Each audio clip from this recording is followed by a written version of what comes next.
मेरा नाम विमला है। मैं पढ़ी लिखी लड़की थी और मेरी शादी मेरे पिता ने अपने गांव में करवा दी थी, जबकि मेरे माता पिता शहर में रहते थे। मेरे पिता का बचपन गांव में ही गुजरा था और तभी मेरे पिता ने ये तय कर लिया था कि वो अपनी इकलौती बेटी की शादी अपने ही गांव में करेंगे। मेरे पिता का कहना था कि गांव के लोग बहुत सीधे साधे होते हैं, जहां पर बहुओं को बहुत मान दिया जाता है। फिलहाल मैंने अपने माता पिता की मर्जी को ही अपनी मर्जी समझ लिया था। उन्होंने जहां मेरी शादी करवा दी, चुपचाप मैंने वहीं पर कर ली। शादी के बाद मैं अपने मायके से विदा होकर गांव अपने ससुराल चली गई थी। ये बात सच थी कि मेरा ससुराल बहुत अच्छा था। सब लोग ही बहुत सीधे साधे लोग थे। मेरे ससुर गांव के मशहूर नाई थे, जिनकी गांव वाले बहुत ज्यादा तारीफ किया करते थे और वो अपने इस काम की वजह से बहुत मशहूर थे। मेरी शादी के 1 साल बाद ही मेरे पति की अचानक हार्ट अटैक की वजह से मौत हो गई और मैं विधवा हो गई थी। लेकिन मेरे सास ससुर ने मुझे हमेशा अपनी बेटी की तरह ही समझा। अपने बेटे के मरने के बाद उन्होंने मुझे कहीं नहीं जाने दिया और अपने पास ही रखा। मेरे पति के मरने के बाद घर में बहुत सारी परेशानियां आ गई थी। मेरी सास की हमेशा तबीयत खराब रहने लगी थी और मेरे ससुर तो वैसे भी काफी बूढ़े हो चुके थे, इसीलिए उन्होंने अपने नाई का काम भी छोड़ दिया था। इस वजह से मैंने सोचा कि क्यों न मैं अपने गांव के ही किसी सरकारी स्कूल में नौकरी कर लेती हूँ। मैंने सरकारी स्कूल में टीचर की नौकरी करना शुरू कर दिया था, लेकिन अब मेरे टीचिंग करने की वजह से घर के काम में बहुत दिक्कत आने लगी थी। मैं सुबह 7 बजे घर से निकलती तो दोपहर को 3 बजे घर में लौटती थी, जिसकी वजह से घर का सारा काम ऐसे ही पड़ा रहता था और खाना भी नहीं बन पाता था। मैं 3 बजे जब स्कूल से वापस आती तो सारा काम जल्दी जल्दी निपटाती थी और मुझे आराम करने का भी मौका नहीं मिल पाता था। मेरी सास की तबीयत भी दिन ब दिन खराब होती चली जा रही थी। अब मेरे सास ससुर इतने अच्छे थे तो मुझे ही तो अपने सास ससुर का सहारा बनना था। मेरे ससुर भी मुझसे कहा करते थे कि बहू के ऊपर सारी जिम्मेदारी आ गई है। मेरे ससुर को मुझ पर बहुत तरस आता था, इसीलिए मेरे ससुर हर महीने एक नई नौकरानी लेकर आ जाते थे। लेकिन वो नौकरानी कुछ ही दिन घर पर रुकती थी और उसके बाद वो घर से गायब हो जाती थी। मेरी सास को तो कुछ भी पता नहीं होता था, क्योंकि वो अपने कमरे से बाहर बहुत कम निकलती थी। लेकिन मेरे ससुर कहते कि शायद वो किसी के साथ भाग गई है। पर इसके बाद मेरे ससुर के पास बहुत सारे पैसे होते थे। इस बार मेरे ससुर मुझे और सास को लेकर दूसरे गांव में आ गए थे और अपना नाम बदल लिया था और गुस्से से कहने लगे कि उस गांव में कोई नहीं जाएगा। लेकिन मैं तो उस गांव के सरकारी स्कूल में नौकरी करती थी, इसलिए मेरा वहां पर जाना बहुत ज़रूरी था। जैसे ही मैं गांव गई, मेरे पैरों तले से ज़मीन निकल गई, क्योंकि मेरे ससुर बहुत बड़ा जुर्म कर रहे थे। ये बात तब की है जब मेरे पति की मौत हुई थी। मेरी सास अपने पति पर बहुत ज़्यादा गुस्सा कर रही थी। वो सारा दिन अपने पति से लड़ती रहती थी। मेरी सास भी ससुर से लड़ाई का कोई मौका हाथ से नहीं जाने देती थी। वजह ये थी कि बढ़ती हुई महंगाई। मेरे ससुर गांव के नाई थे, इसलिए उनकी कमाई भी बहुत ज़्यादा कम थी। लेकिन अब वो भी बूढ़े हो चुके थे, क्या कर सकते थे। बढ़ती हुई महंगाई की वजह से घर के हालात ऐसे हो गए थे कि एक वक्त की रोटी खाकर इस बात की उम्मीद भी नहीं होती थी कि दोबारा खाना मिलेगा भी या नहीं। मुझे तो यही डर रहता था कि इन हालात के चलते कहीं मेरे सास ससुर मुझे इस घर से न निकाल दे। परेशानियां थीं कि बढ़ती ही चली जा रही थी। मेरे ससुर को भी समझ आ गया था कि ऐसे गुजारा नहीं होने वाला। मेरे ससुर ने अपना नाई का काम भी छोड़ दिया था, लेकिन उन्होंने सोचा था कि वो लोगों के घर में जाकर काम किया करेंगे। और मैंने भी फैसला कर लिया था कि मैं अपने गांव के ही किसी सरकारी स्कूल में नौकरी कर लेती हूँ, जिस पर मेरे सास ससुर को कोई ऐतराज नहीं था और उन्होंने मुझे नौकरी करने की परमिशन दे दी थी। अगले ही दिन मेरे ससुर लोगों के घर घर जाकर काम करने जाने लगे थे। अब मैंने सोचा था कि शायद घर के हालात धीरे धीरे बेहतर होने लगेंगे। जिस घर में हम रहते थे वो भी किराए का घर था, इसलिए हमें उसका किराया भी देना पड़ता था। शादी से पहले भी मैं अपने माता पिता की इकलौती औलाद तो ज़रूर थी, लेकिन मेरे मायके में भी बहुत गरीबी थी। मेरे पिता बहुत बूढ़े हो चुके थे और हमेशा बीमार रहने लगे थे।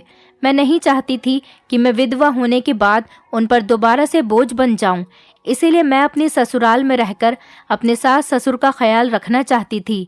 मेरे माता पिता तो जॉइंट फैमिली में रहते थे। उनका ख्याल रखने के लिए उनके अपने बहुत रिश्तेदार भी थे। फिर एक दिन धीरे धीरे मेरी सास की भी तबीयत बिगड़ने लगी। जब मैंने स्कूल में टीचिंग करने जाना शुरू कर दिया तो घर के कामों में बहुत ज़्यादा परेशानी आने लगी थी। मेरे ससुर एक दिन घर के हालात देखते हुए एक खूबसूरत सी लड़की को अपने साथ लेकर आ गए, जिसकी उम्र लगभग 20 साल की थी, जिसको देखकर मैं और मेरी सास बहुत ज़्यादा हैरान होने लगे थे। मेरे ससुर ने कहा कि ये लड़की आज से घर के काम संभाला करेगी, मतलब मैं नौकरानी बनाकर इस लड़की को लेकर आया हूँ। मेरी सास गुस्से से अपने पति से कहने लगी, पहले ही यहाँ पर भूखा मरने की नौबत आ गई है और अब नौकरानी भी लेकर आ गए हो।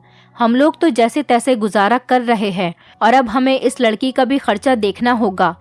मेरी सास के दिमाग में अभी सिर्फ खर्च की ही टेंशन चल रही थी, जबकि मेरा दिमाग तो बहुत तेज दौड़ रहा था। मैं सोच रही थी, ये लड़की बहुत खूबसूरत है, कहीं मेरे ससुर ने इससे दूसरी शादी तो नहीं कर ली। मैं इतना सोच ही रही थी कि मेरे ससुर कहने लगे, ये हमारे गांव की बेटी है, इसके पिता मर गए हैं, ये बेचारी बेसहारा हो गई, इसके परिवार में कोई नहीं है जो इसे समझ सके, इसलिए मैं इसे यहाँ पर लेकर आ गया हूँ। ये घर के कामकाज देख लिया करेगी। वैसे भी विमला बहू तो स्कूल में टीचिंग करने के लिए जाती है और तुम बीमार पड़ी रहती हो। बहू बेचारी को स्कूल से आकर घर के सारे काम करने पड़ते हैं और तुम भी घर में अकेली रहती हो और बीमार रहती हो। ये तुम्हारा ख्याल रखा करेगी और घर के भी सारे काम किया करेगी। मुझे तुम दोनों को देखकर अफसोस होता है, बस इसीलिए मैं इस लड़की को यहाँ पर लेकर आ गया हूँ। मेरी सास कहने लगी, तुम भी कमाल करते हो, घर में परेशानी है तभी तो बहू भी नौकरी करने के लिए घर से निकल गई, अब हमें इस नौकरानी को भी पैसे देने पड़ेंगे। मेरे ससुर कहने लगे, मायूस मत हो, ये लड़की घर के सारे काम करेगी और तुम हमेशा झगड़ा करने वाली बातें ही क्यों करती रहती हो। कुछ दिनों बाद सब कुछ ठीक हो जाएगा, बहू की भी सैलरी आने लगेगी और मैं भी थोड़े बहुत पैसे लाने लगूंगा। तुम देखना, हमारे घर के हालात धीरे धीरे बिल्कुल ठीक हो जाएंगे। दरअसल इस लड़की का इस दुनिया में कोई नहीं, इसीलिए ये लड़की घर के काम करने के हमसे ज्यादा पैसे भी नहीं लेगी और हमारे घर का काम भी टाइम से आसानी से हो जाया करेगा। बहू को भी ज्यादा मेहनत नहीं करनी पड़ेगी और तुम भी आराम किया करो। मेरे ससुर की बातें सुनकर मेरी सास सुकून से हो गई थी। मुझे भी बेफिक्री हो गई थी, क्योंकि मुझे स्कूल से आकर खाना बनाना पड़ता था, झाड़ू बर्तन करने पड़ते थे और कपड़े धोना पड़ते थे। अब ये सारे काम ये नौकरानी ही किया करेगी। मैं बहुत ज़्यादा खुश हो गई थी और फिर घर के कामों से भी छुटकारा पाना चाहती थी। मुझे तो शुरू से ही टीचिंग करने का बहुत शौक था। अब मैं अपना पूरा ध्यान टीचिंग पर ही लगाना चाहती थी। मैंने भी नौकरानी आ जाने का खूब फ़ायदा उठाया था। मैंने सारे घर की साफ सफाई करवा ली थी, यहाँ तक कि महीनों से बंद पड़ा स्टोर रूम भी खुलवाकर साफ करवा लिया था। नए पुराने सब बिस्तर भी धुलवा लिए थे और कपड़े भी धुलवा लिए थे। मेरी सास भी बहुत खुश थी और उठते बैठते यही कहती थी कि इस लड़की के आ जाने के बाद घर के काम करने की मजबूरी ही ख़त्म हो गई। ये तो मेरे कुछ कहे बिना ही सारा काम करती रहती है। मेरी ज़िंदगी भी बहुत अच्छी गुजर रही थी। 1 महीना हो गया था और मुझे स्कूल से सैलरी भी मिल गई थी। एक दिन मेरी सास मेरे कमरे में आई और कहने लगी, विमला, क्या कंचन तुम्हारे पास है? मैंने कहा, नहीं तो माँ जी, वो मेरे कमरे में नहीं है, शायद किचन में खाना बना रही होगी। कंचन हमारी नौकरानी का नाम था। मेरी सास के चेहरे पर फिक्र साफ दिखाई दे रही थी।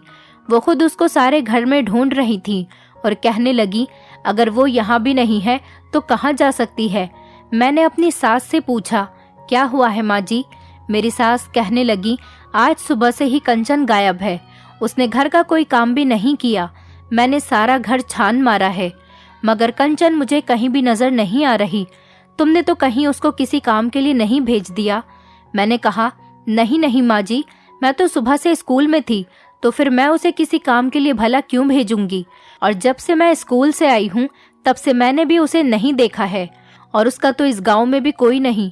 वो यहाँ से भला कहाँ जाएगी? शायद पड़ोस में जाकर बैठ गई होगी।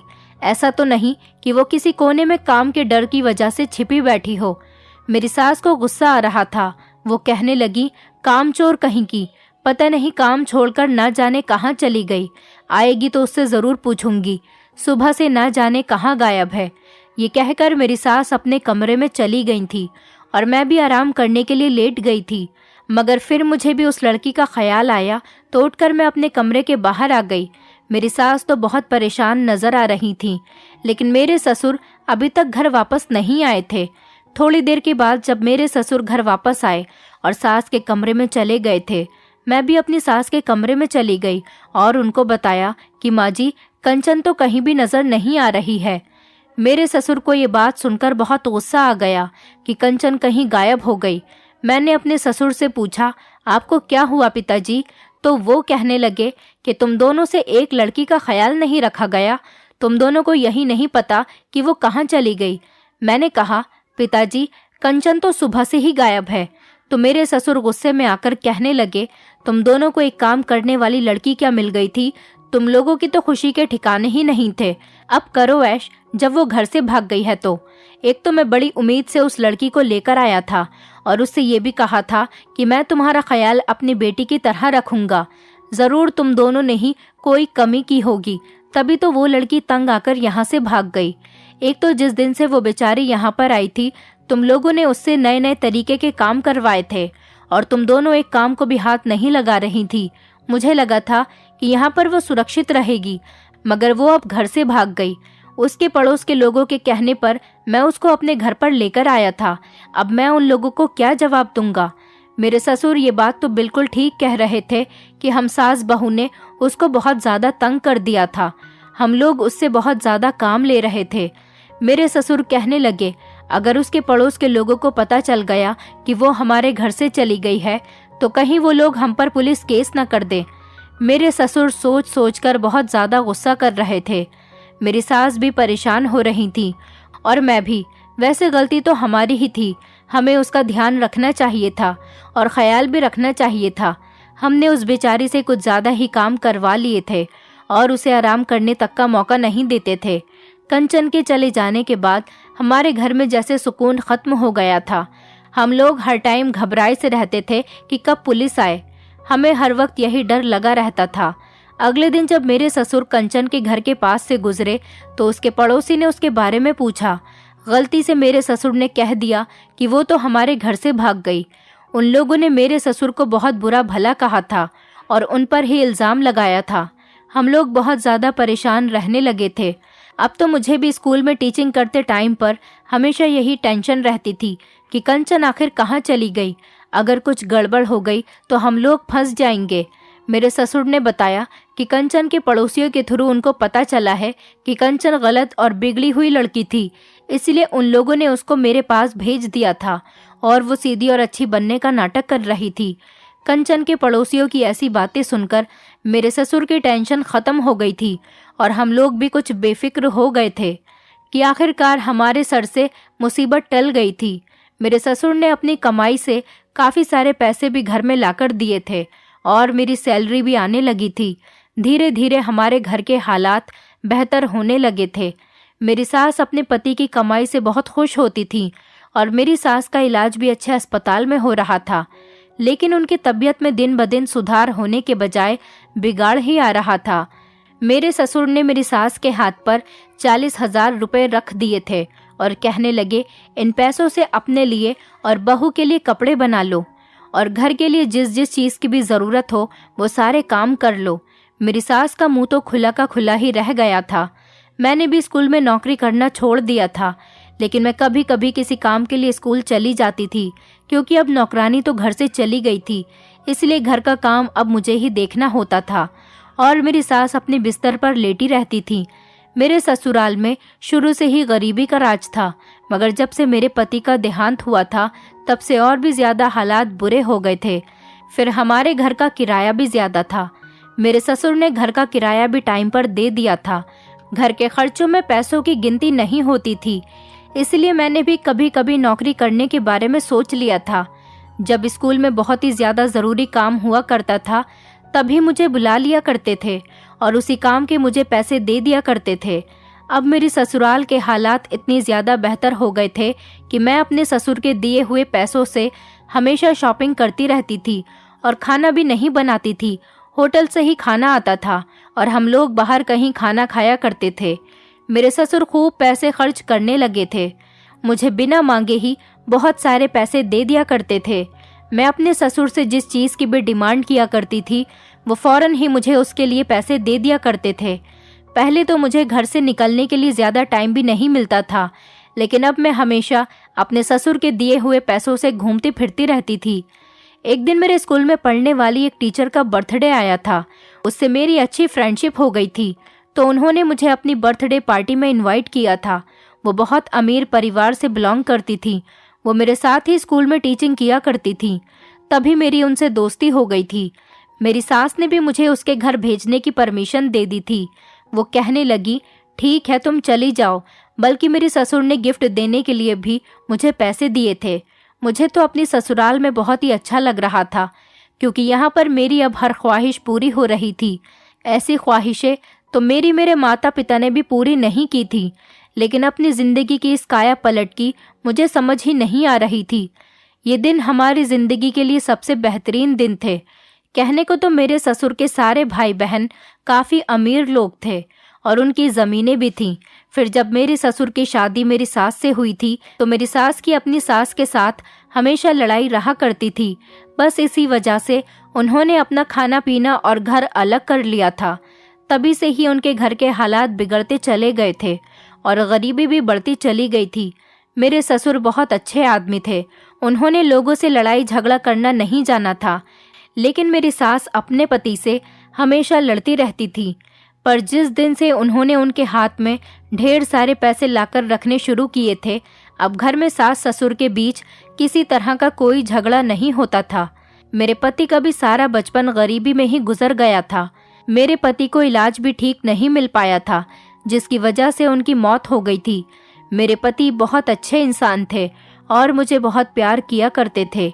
शादी के बाद मेरे ससुराल में गरीबी तो ज़रूर थी, लेकिन मैं अपने पति के साथ खुश रहा करती थी। मेरे पति की मौत के बाद लोगों ने मेरी जवानी देखते हुए कहा कि तुम दूसरी शादी कर लो, लेकिन मैं अब की बार चाहती थी कि मेरी शादी किसी ऐसे लड़के के साथ हो जिसके घर के हालात ठीक हों। अगर फिर से मेरी शादी किसी गरीब परिवार में हो गई तो मेरी सारी ज़िंदगी अमीरी के सपने देखते देखते ही गुजर जाएगी। लेकिन अब जो ये टाइम चल रहा था वो बहुत अच्छा गुजर रहा था। फिलहाल मैं अपने दोस्त के लिए अच्छा सा गिफ्ट लेकर उसके घर पर चली गई थी। उसके घर पर काफ़ी सारे मेहमान आए हुए थे। मैं सोफे पर बैठी खुद को अमीर जाहिर करने की कोशिश कर रही थी। मैंने कपड़े भी अच्छे पहने हुए थे। सब लोगों की नज़र मुझ पर ही थी।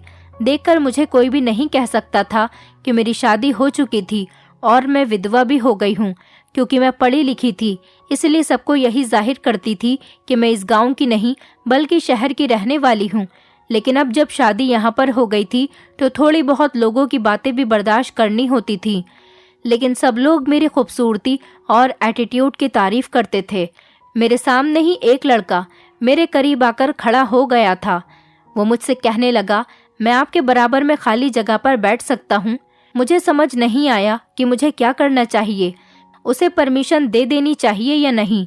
मैं कंफ्यूज हो रही थी, या ये कह दूं कि इधर न बैठो, मगर मैं ऐसा कहने से भी डर रही थी कि कहीं उसे मेरी क्लास का अंदाज़ा न हो जाए और मेरी इमेज न खराब हो जाए। मैंने बस सर हिला दिया तो वो लड़का मेरे बराबर में आकर बैठ गया था। वो कहने लगा, क्या मैं आपके बारे में जान सकता हूँ? मैंने उसको बताया कि मेरा नाम विमला है और मैं सुनैना की अच्छी दोस्त हूँ। हम दोनों एक साथ ही एक ही स्कूल में टीचिंग किया करते थे। वो मुस्कुराया और कहने लगा, मेरा नाम दीपक है और मैं सुनैना का कज़िन हूँ। आप जब से पार्टी में आई हो मेरी नज़रें आप पर से हट ही नहीं रहीं। मैंने खुद को रोकने की बड़ी कोशिश की, मगर आपकी खूबसूरती के सामने बेबस हो गया हूँ। इसलिए आपसे बात करने के लिए आपके करीब आकर बैठ गया। क्या आपको बुरा तो नहीं लगा ना? मैं तो दीपक की बातों से बड़ी इम्प्रेस हो गई थी। इतनी प्यारी बातें तो मेरे पति ने भी कभी मुझसे नहीं की थी। फर्स्ट मीटिंग में ही वो मेरी इतनी ज़्यादा तारीफ कर रहा था। मेरे दिल की धड़कनें आज बहुत तेज़ तेज़ धड़क रही थी। दीपक मुझसे काफ़ी सारी बातें कर रहा था और मैं बस इशारे में सर हिलाती जा रही थी। फिर घर वापस जाने का टाइम हो गया तो सुनैना मुझे अपने कज़िन दीपक के साथ दरवाजे तक छोड़ने आई थी। वो दिन मेरी ज़िंदगी का सबसे स्पेशल दिन था। मुझे नया दोस्त मिल गया था और उसके साथ नई फीलिंग्स भी जागने लगी थी। अगले दिन मेरे पास सुनैना की कॉल आई कि हम लोग गांव से बाहर शहर के किसी मॉल में शॉपिंग करने जा रहे हैं, क्या तुम हमारे साथ चलोगी? मैं सुनैना के साथ जाने के लिए तैयार हो गई थी। वहां पर उसके साथ उसका कजिन भी आया हुआ था। वो मुझसे बहुत ज़्यादा इम्प्रेस हुआ था और बातों ही बातों में मुझसे मेरा नंबर भी मांगने लगा था। मैंने उसे अपना नंबर दे दिया था। शॉपिंग मॉल में हम लोगों ने खूब ढेर सारी शॉपिंग की और उसके बाद हमने रेस्टोरेंट में साथ बैठकर खाना भी खाया और फिर हम लोग अपने घर के लिए वापस हो गए थे। घर आते ही मेरे पास दीपक के मैसेजेस आने लगे थे। उसने मुझसे अपनी फीलिंग्स का इजहार किया था और ये भी कहा था कि वो मुझसे प्यार करने लगा है।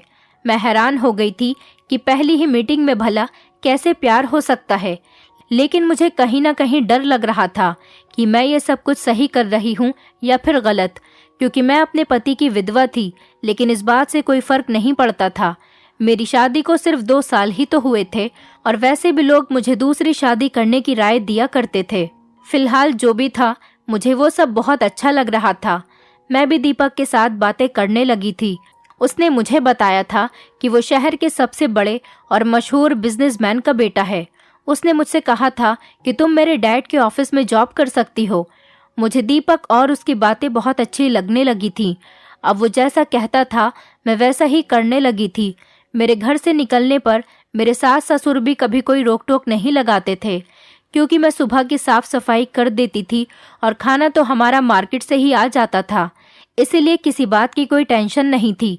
मेरी सास बीमार रहा करती थी तो वो सिर्फ अपने बिस्तर पर लेटी हुई आराम ही करती रहती थी, इसलिए उन्होंने कभी मेरे बारे में जानने की कोशिश ही नहीं की कि मैं अब क्या करती हूँ और कब घर से निकलती हूँ। मेरे ससुर तो जैसा मैं कहती थी वैसा ही कर लिया करते थे। मेरी जिंदगी बहुत अच्छी गुजर रही थी। मैंने अपने ससुर से कह दिया था कि मैं शहर की एक बड़ी कंपनी में जॉब करने लगी हूँ और वहीं से ड्राइवर आकर मुझे ले जाता है और वही मुझे छोड़ जाता है। अब सारा दिन मैं दीपक के साथ बिताने लगी थी। एक दिन मेरे ससुर ने ऑब्जेक्शन भी उठाया था कि जब मैं पैसे कमा रहा हूँ तो तुम्हें घर से निकलने की क्या ज़रूरत है। तो मैंने उनसे कहा कि अब जब हमारे घर के हालात बेहतर हो गए हैं तो फिर हमें भी अपना लाइफस्टाइल चेंज कर देना चाहिए। मेरे ससुर कहने लगे, तुम्हें घर में रहकर अपनी सास का भी ख्याल रखना चाहिए। मुझे अपने ससुर की ये बात सुनकर तो गुस्सा आ गया था। मैंने कहा, पिताजी, मैं सुबह में सारे काम करके ही घर से बाहर निकलती हूँ और वैसे भी माँ जी को तो अब कोई काम नहीं करना पड़ता, तो फिर मैं उनका क्या ख्याल रखूँ। मैंने ऐसा इसलिए कहा था क्योंकि मैं घर में नहीं रुकना चाहती थी और दीपक के साथ टाइम स्पेंड करना चाहती थी, क्योंकि तब उसके बिना नहीं रह सकती थी। मेरा सारा दिन अब उसके साथ ही गुजरता था। आखिर मैं जवान थी और इस तरह से अकेले सारी जिंदगी नहीं गुजार सकती थी। मैंने फैसला कर लिया था कि जैसे ही दीपक मुझसे शादी का ऑफर करेगा, मैं अपने सास ससुर से बात करके फौरन ही दीपक के साथ शादी कर लूंगी और उसके घर चली जाऊंगी। मुझे दीपक के साथ मिलने जुलने में कोई हिचकिचाहट भी महसूस नहीं होती थी।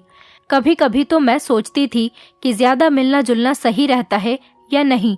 दीपक के साथ टाइम स्पेंड करते टाइम मुझे बिल्कुल भी अपने पति की याद नहीं आती थी और मेरी सास तो बिल्कुल ही पैसों की चकाचौंध में इस कदर खो गई थी कि उन्हें तो अपनी बहू से कोई मतलब ही नहीं था। वो बीमार तो जरूर रहती थी, लेकिन अपने सारे शौक बिस्तर पर लेटे लेटे ही पूरे कर लिया करती थी। और धीरे धीरे मेरे ससुर ने भी मुझे रोकना टोकना छोड़ दिया था। लेकिन एक बात जरूर थी, मुझे दीपक से मिलते हुए 1 महीना होने वाला था।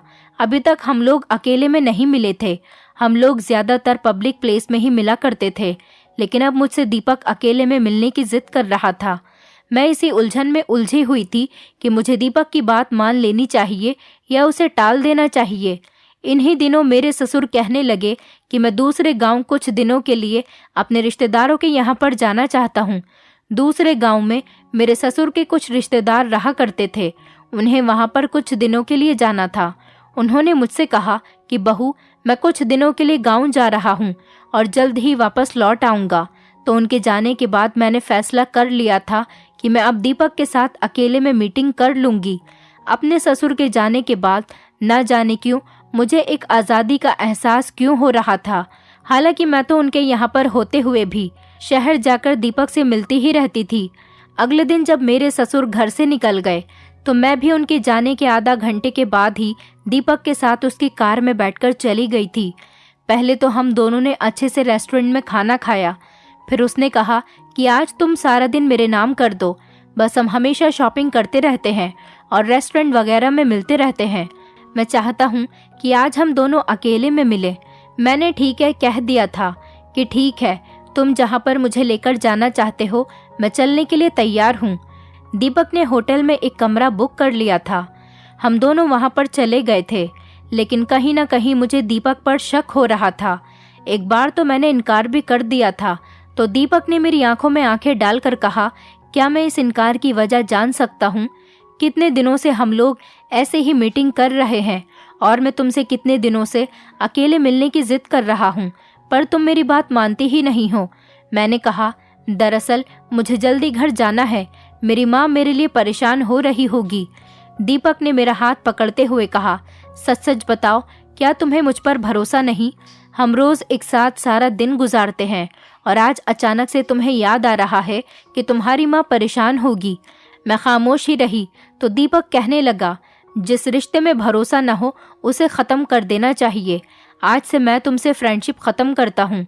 दीपक की बात सुनकर तो मैं अपने होश में ही नहीं रही थी।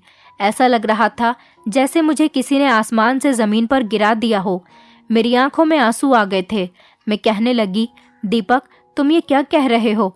इतनी सी बात पर रिश्ते ख़त्म नहीं किए जा सकते। दीपक भी खामोश ही रहा था।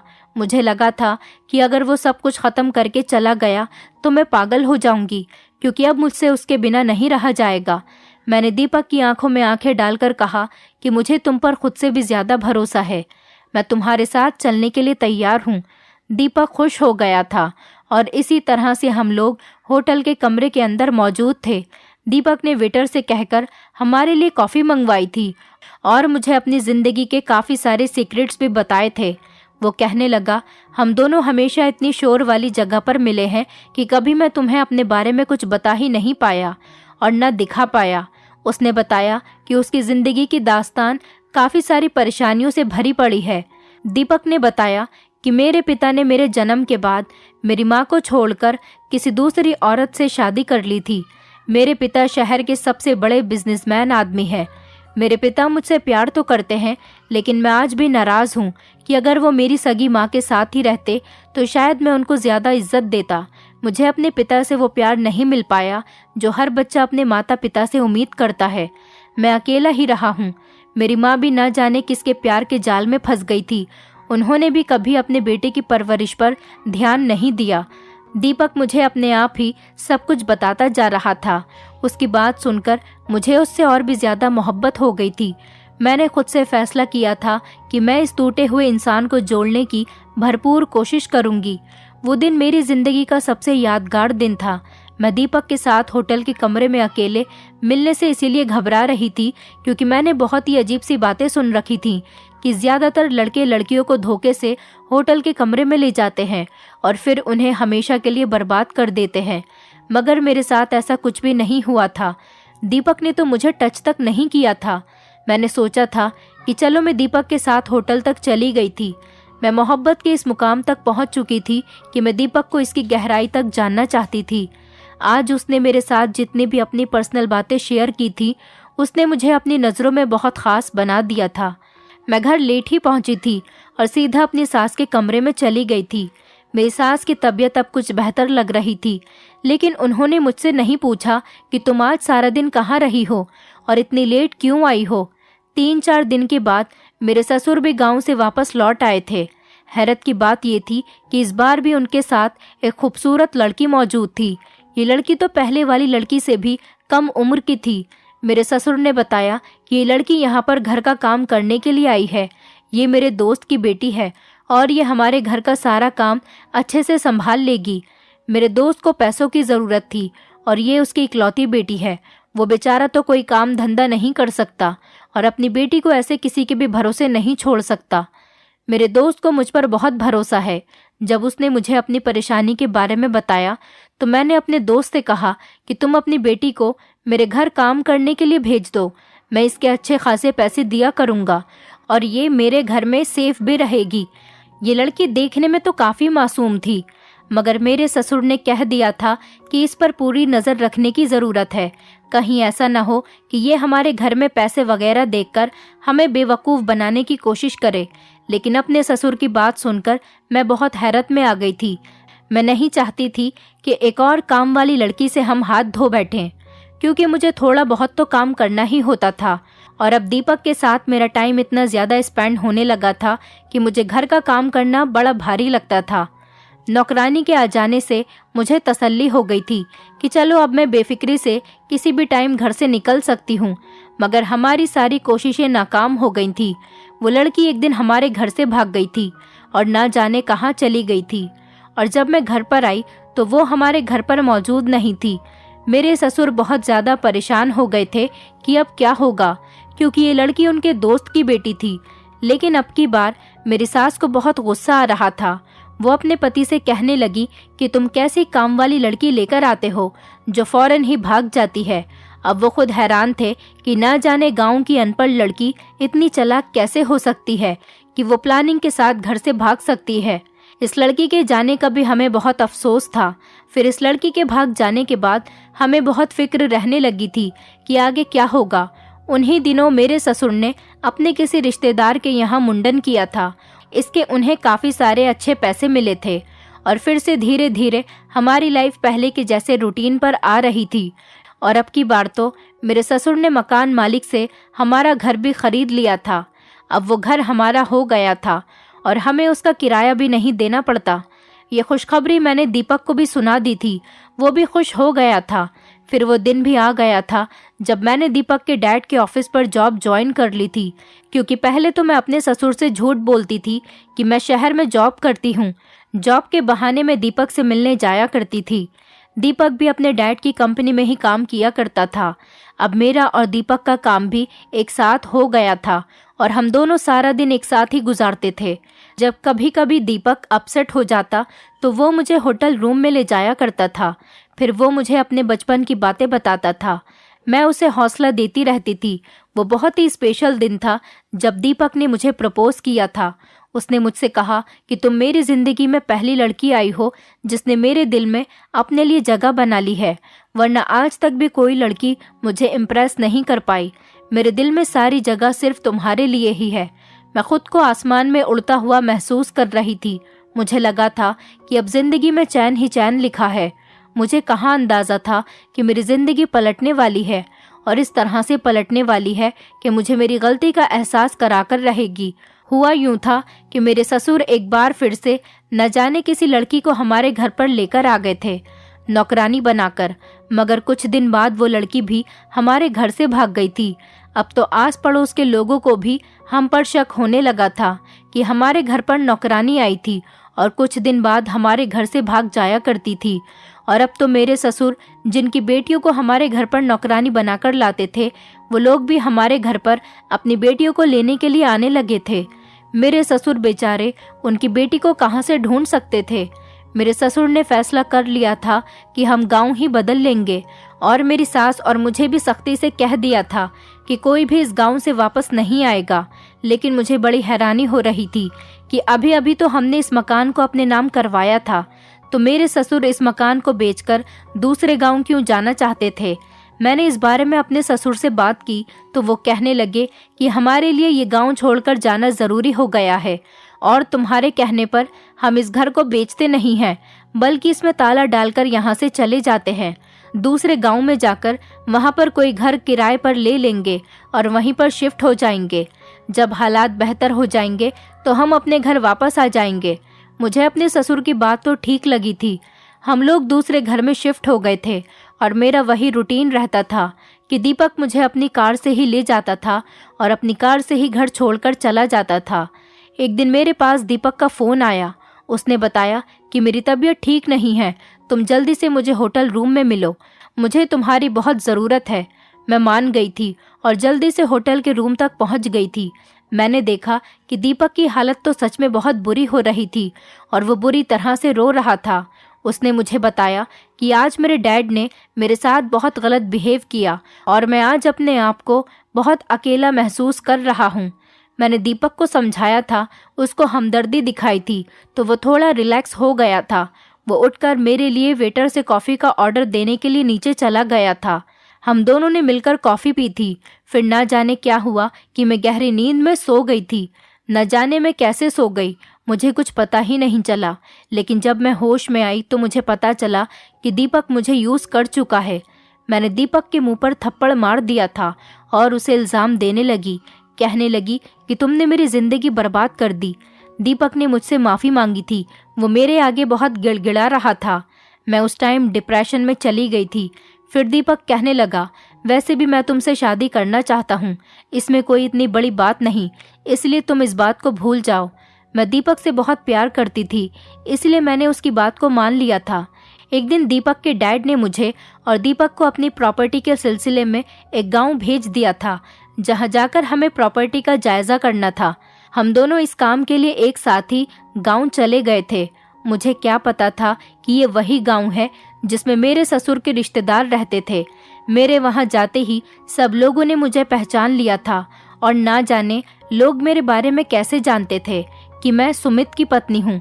गांव की काफ़ी सारी औरतें मुझे पहचान गई थी, क्योंकि मेरी शादी में उस गांव के बहुत सारे लोग आए थे जिन्होंने मुझे सुमित की पत्नी बनते हुए देखा था। मैं तो इस बात से बड़ी हैरान हुई थी। वो लोग हमें देखकर तरह तरह की बातें कर रहे थे। एक औरत मेरे करीब आई और कहने लगी, तुम मनोज के बेटे सुमित की पत्नी हो ना? मैं घबरा गई थी। वो औरत मेरा जवाब सुने बिना ही चली गई थी। लेकिन मैंने जब दीपक की तरफ देखा तो वो मुझे बड़ी अजीब सी खा जाने वाली नज़रों से घूर रहा था। वो औरत एक एक करके सारे गांव वालों को ले आई थी, जिसमें गांव के चौधरी और सरपंच भी आ गए थे। दीपक के सामने मेरा अजीब ही तमाशा बन चुका था। गांव की सड़क पर चौधरी कहने लगा कि हमारे घर की कई लड़कियां तुम्हारा ससुर ये कहकर ले गया कि वो उन्हें अपने घर पर नौकरानी बनाकर रखेगा और उन्हें ढेर सारे पैसे देगा, मगर कुछ ही दिनों बाद वो कह देता था कि घर से लड़कियां तो भाग गईं। ये बात हमारे लिए बर्दाश्त करने काबिल नहीं थी। पुलिस को हमने ये सारी बात बताई तो पता चला कि वो हमारे गांव की लड़कियों को अपने घर में जगह नहीं दे रहा था, बल्कि उनको कोठे पर बेच रहा था। ये बात सुनकर तो मेरे पैरों तले से जमीन निकल गई थी। चौधरी ने बताया कि पुलिस ने उसको अरेस्ट करने के लिए उसके गांव वाले घर में जब छापा मारा तो वो फरार हो गया। तुम तो उसके इकलौते बेटे की पत्नी हो ना, अब तुम ही बताओगी कि वो कहाँ पर है। हम तुम्हें नहीं छोड़ेंगे जब तक तुम्हारा ससुर खुद को पुलिस के हवाले नहीं कर देता। गांव के चौधरी ने इशारा किया तो गांव के दो दो मोटे मोटे पहलवान आदमी आए। मुझे और दीपक को घसीटकर एक काल कोठरी में ले गए, जहां पर अंधेरा ही अंधेरा छाया हुआ था। मैं तो बहुत बुरी हालत में थी। एक ही वक्त में मुझ पर आसमान टूट पड़ा था कि क्या सच में मेरे ससुर इतने बुरे इंसान थे और वो अपनी अच्छाई की आड़ में इतना घिनौना काम कर रहे थे। वो पैसों के बदले दूसरों की बेटियों को बेचते थे और फिर दूसरी तरफ मैं दीपक के सामने भी खूब बेइज्जत हुई थी और उसके सामने मेरी इज्जत मिट्टी में मिल गई थी और मेरा राज भी खुलकर उसके सामने आ गया था कि मैं शादीशुदा थी। दीपक तो मुझे बहुत ही खरी खोटी सुना रहा था। कुछ दिन तक हम लोग उस काल कोठरी में बंद रहे। मुझसे जब मेरे ससुर का ठिकाना पूछा गया तो मैंने उनको बता दिया था, क्योंकि मैं एक मुजरिम का साथ नहीं देना चाहती थी। पुलिस ने छापा मारकर मेरे ससुर को गिरफ्तार कर लिया था। मेरे ससुर ने बयान भी दे दिया था कि उन्होंने कई ऐसी लड़कियों को कोठे पर बेच दिया था। तभी तो मेरे ससुर को इतने ज़्यादा पैसे मिलते थे और हमारे घर से गरीबी का नामो निशान ही ख़त्म हो गया था। लेकिन मेरे ससुर के बयान के बाद ही गांव के चौधरी ने हमें छोड़ दिया था। मैं और दीपक वापस आ गए थे। दीपक तो मुझसे बहुत ही नाराज़ था। वो कहने लगा, तुमने मुझसे कितना बड़ा सच छुपाया। तुम अपने सास ससुर को अपने माता पिता बताती रहीं। मैं समझता था कि तुम कुंवारी हो, लेकिन तुमने मुझे आज तक ये बात नहीं बताई कि तुम शादीशुदा थी और तुम्हारा पति मर गया। अब तुम मेरे लिए बेकार हो गई हो। जाओ यहाँ से। तुम्हारी वजह से मैं उस काल कोठरी में बंद रहा। अब मैं तुम्हारी वजह से और ज़्यादा बेइज्जती नहीं सह सकता। मैं दीपक के कदमों में गिर गई और कहने लगी कि इसमें मेरा क्या कसूर है। जो कुछ किया था वो मेरे ससुर ने किया था। तुम मुझे तो सज़ा मत दो। हाँ, मैंने तुमसे ये बात छुपाई कि मैं विधवा थी। मैं तुम्हें ये बात बताने वाली थी, पर तुम्हारा अट्रैक्शन देखते हुए नहीं बता सकी। प्लीज़ मुझे तो सज़ा मत दो, और मैंने तुमसे झूठ बोला उसके लिए मुझे माफ़ कर दो। मैं उसके सामने खूब रोई और गिड़गिड़ाई। मेरी बेबसी देखकर उसका दिल पिघल गया था और दीपक मुझे अपने घर ले गया था। कुछ दिनों बाद ही हम दोनों ने शादी कर ली। अब मैं अपने पति दीपक के साथ बहुत खुश हूँ। मेरी सास को जब ये बात पता चली कि उनके पति को इस जुर्म में अरेस्ट कर लिया गया, वो ये सदमा बर्दाश्त न कर सकी और इस दुनिया को छोड़कर चली गई। मेरे ससुर अब जेल में हैं और अपनी सज़ा भुगत रहे हैं। गलती तो इसमें मेरी और मेरी सास की भी है। मेरे ससुर इतनी ज़्यादा पैसे आखिर कहाँ से लाते थे? हमने कभी इस बारे में ना तो सोचा और ना ही कभी उनसे सवाल किया। शायद इसी वजह से हमें इतनी परेशानी का सामना भी करना पड़ा था। लेकिन मैं एहसान मानती हूँ दीपक का, जिसने मुझे एक्सेप्ट कर लिया। अगर वो मुझे एक्सेप्ट नहीं करता तो शायद मैं सुसाइड कर लेती। लेकिन अब जिंदगी अच्छी गुजर रही है क्योंकि मेरी शादी दीपक के साथ हो गई। मैं अकेले सारी जिंदगी नहीं गुजारना चाहती थी। दोस्तों, उम्मीद करती हूँ आपको हमारी कहानी पसंद आई होगी। कहानी पसंद आई है तो वीडियो को लाइक करें, चैनल पर नए हैं तो चैनल को सब्सक्राइब करें और हाँ, नोटिफिकेशन बेल को ज़रूर दबाएं ताकि अगली अपडेट सबसे पहले आपको मिले।